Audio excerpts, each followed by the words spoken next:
সংসারে একজন নতুন অতিথি আসার মতো আনন্দ বোধ হয় আর কিছুতেই নেই।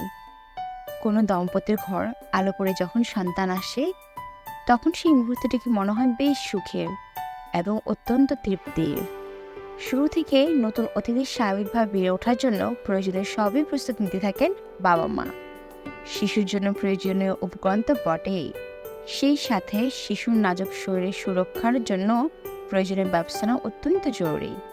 সবকিছুর পাশাপাশি শিশুর ত্বকের যত্ন নেওয়া খুবই প্রয়োজন। আজকের ভিডিওতে আলোচনা করা হবে 10টি উপায়ে কিভাবে নেবেন শিশুর ত্বকের যত্ন। তো চলুন দেখে নিই কিভাবে 10টি উপায় করবেন শিশুর ত্বকের যত্ন।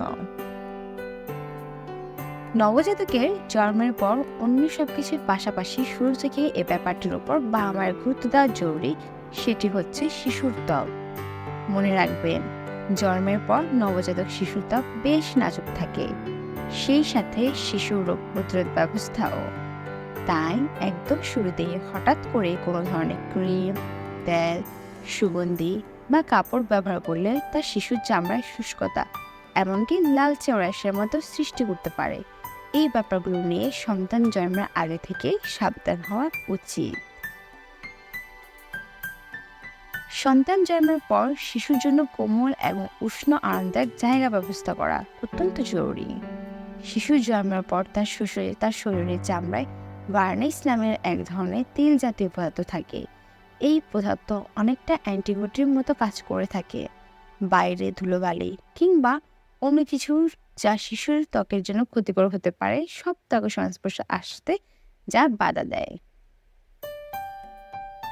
আমাদের দেশের মায়েদের মধ্যে একটি খুবই সাধারণ ব্যাপার দেখা যায়, সন্তান জন্মের পর তার শিশুকে যত দ্রুত সম্ভব গোসল করিয়ে ফেলতে চান। সত্যি কথা বলতে এই ধরনের কাজ থেকে নিজেদের বিরত রাখা উচিত, কারণ গোসল করালে শিশুর ত্বকে প্রাকৃতিক যে তেলের স্তরটি থাকে তা সরে যাবে এবং নাজুক হয়ে পড়বে। একজন নবজাতকের জন্য গোসলের নিয়ম হচ্ছে সপ্তাহে 3 বার, তবে অবশ্যই সেটা পানি ঢেলে গোসল নয়। স্পঞ্জ কিংবা নরম কাপড় হালকা কুসুম গরম পানিতে চুবিয়ে সরে মুছে ফেললেই হবে।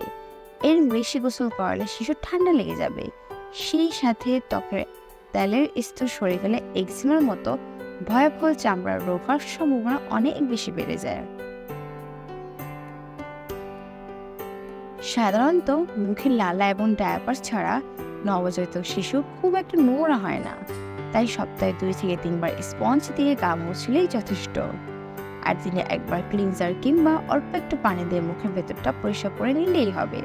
শিশুর জন্মের পর অন্তত 1 বছর এই নিয়ম অনুসরণ করা উচিত। শিশুর জন্মের পর তাদের শরীরে বিভিন্ন দেশি বিদেশি আমরা বিভিন্ন বেবি প্রোডাক্ট ব্যবহার করে থাকি।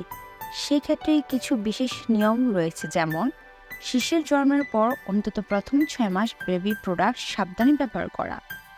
আপনার ভবিষ্যতে যদি অ্যালার্জি কিংবা এজমার প্রবলেম থাকে তাহলে ব্যবহার না করাই ভালো, কারণ নামে উপকারী হলেও এইসব বেবি প্রোডাক্ট শিশুর শরীরে প্রাকৃতিক আবরণ নষ্ট করে ফেলে, যার কারণে শিশুর ত্বকে স্কিন ইনফেকশন হতে পারে।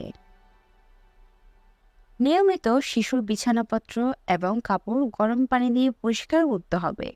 এই ক্ষেত্রে চা করা থেকে বিরত থাকতে হবে, যেমন সুগন্ধি ডিটারজেন্ট ব্যবহার করা থেকে বিরত থাকা, পরিবারের অন্য সদস্যের জামা কাপড়ের সাথে শিশুর কাপড় না মেলানো। আপনার শিশুর ডায়াপার নিয়মিত চেক করবেন। অধিক সময় ধরে নোংরা ডায়াপার পরা থাকলে শিশুর চামড়ায় র্যাশ হতে পারে, যা শিশুর জন্য অত্যন্ত ক্ষতিকর। শিশুর ত্বক মোছার জন্য বাজারে বিভিন্ন ধরনের বেবি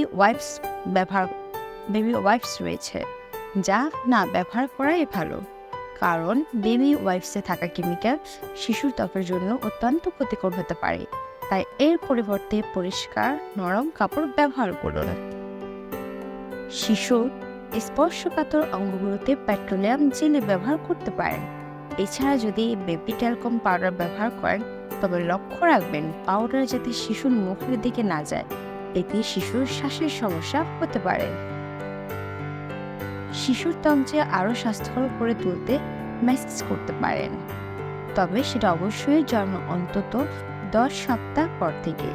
রিসার্চে দেখা গেছে শিশুকে কিভাবে স্পর্শ করা হচ্ছে তার উপর নির্ভর করে শিশুর সুস্থতা ও বৃদ্ধি। শিশুর শরীর মেসেজে কোনো স্পেশাল কোনো টেকনিক নেই। একটা উষ্ণ রুমে শিশুকে ভাঁজ করা কম্বলের উপর করে শোয়াল, এরপর স্বাস্থ্যকর ও নিরাপদ বেবি লোশন কিংবা বেবি ওয়েল হাতে মেখে নিয়ে আলতো করে শিশুর শরীরে বুলান। মনে রাখবেন, শিশুর শরীরে যাতে চাপ না লাগে, এতে শিশু ব্যথা লাগতে পারে। সাবধানে আলতোভাবে সারা শরীরে ম্যাসেজ করুন, এতে শিশুর চামড়া নরম ও স্বাস্থ্যকর হবে। সুস্থ ও হাসি খুশি একজন নতুন অতিথি কে না চায়? তাই আপনার নবজাতকের ভবিষ্যৎ সুন্দর জীবনে নিশ্চয়তার লক্ষ্যে জন্ম থেকে তার যত্ন নেওয়া অত্যন্ত জরুরি।